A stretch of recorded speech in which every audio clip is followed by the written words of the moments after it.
Aqui na EMEB Maria Madalena Brasil foram investidos cerca de R$ 17.958 na reforma e adequação dos sanitários, como pintura, troca de piso, inclusive os vasos sanitários também adequados para as crianças. E foi uma longa espera por esta obra, e finalmente foi concretizada pela prefeita Flávia Mendes Gomes.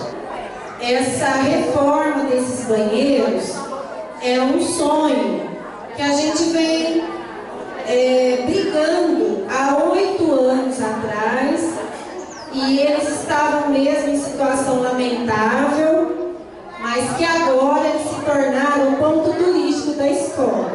As crianças estão simplesmente encantadas, nós estamos encantados, e foi assim uma grande conquista da nossa parte. Claro, com o apoio sempre da prefeitura.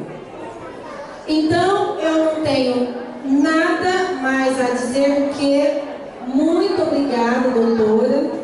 Obrigada, sim, por sempre nos acompanhar, sempre estar presente no nosso cotidiano. Você é uma. Muito obrigada mesmo, gente. E obrigada pela presença. Obrigado, Fernanda.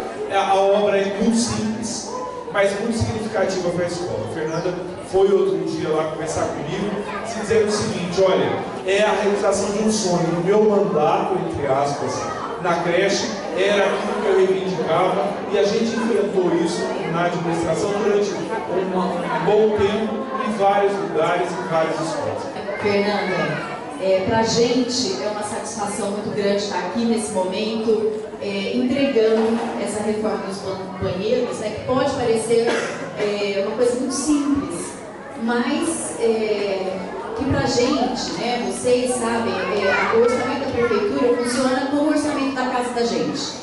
Né? No meio do aperto, a gente vai atendendo uma coisa ali, uma coisa aqui, enfim.